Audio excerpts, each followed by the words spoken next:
So I want to just talk about this Puppy2 class because we're going to have some really different temperaments going on in here.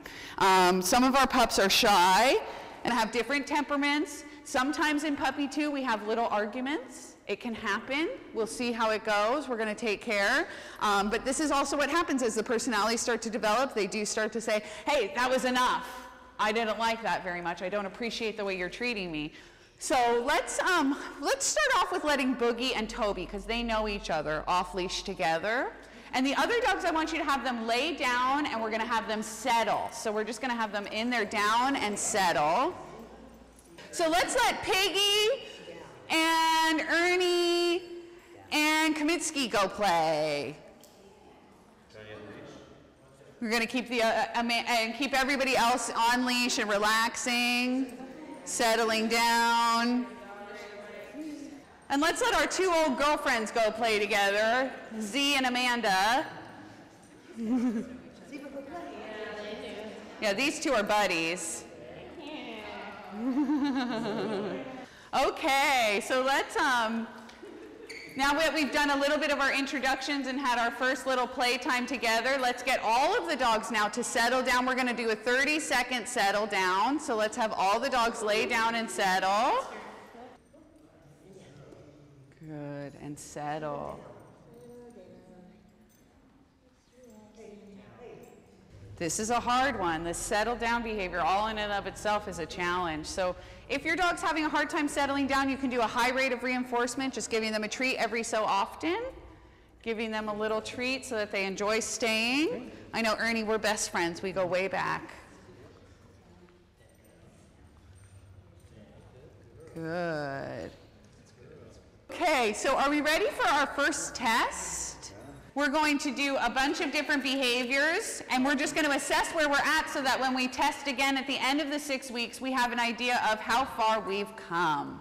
One of my favorite rules of training is to test, train, and test some more so that you really start to see where are we at? Can we do this? Okay, so let's get started. We're going to do the first part of our test. Let's just start with something easy. How about let's do off in the hand for 10 seconds. Tell them off. Off.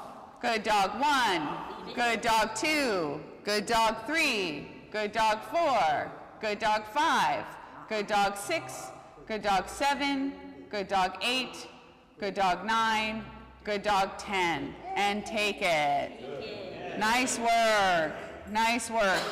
Okay, now let's do sit, stay. We're going to do 20 seconds for our sit, stay, okay? Down. And stay.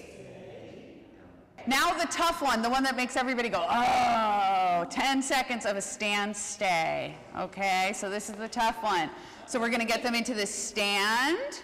And we're going to try and keep them there for 10 seconds, okay? So on our mark, getting set, stand, stay.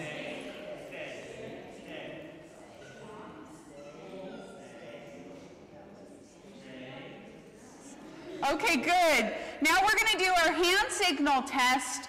This is the combination that we're going to do. We're going to do sit, down, sit, stand, down, stand. So I'll call it out all together. Let's do it together with just hand signals only, no verbal commands. So sit, down, sit, stand, down, and stand again.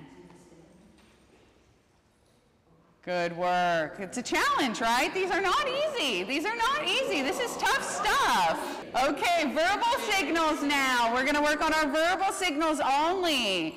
What we're going to do is we're going to give the verbal command first. If the dog does not respond to the verbal command, then we will bring in the hand signal. So there should be a delay between the verbal signal and the hand signal. And this is like for Piggy wants more verbal control. This is how we're going to start gaining more verbal control. So we're going to do sit, and down, You might need to use your hand signal if you need to, that's fine. Now sit again. Bring in the hand signal if they don't perform after that first one. Okay, so now I'm just going to come by. I'm going to do a really quick little handling test. Ears, muzzle, paws, tail. Oh yeah, the tail's not so fun, huh? And a hug. There we go. Okay. So one of the behaviors that we're going to work on here in class as the weeks progress is the distance sit, where we're teaching the dog to sit. So as she is, if she's running away from me, and this is a game I would first practice in the house and make it really fun. So play a game with her, get her amped up, kind of chase her around a little bit, but then say, sit, sit, sit. And when she sits, yes, good girl, give her a reward for sitting. Yeah, Ernie goes, is that a treat for me?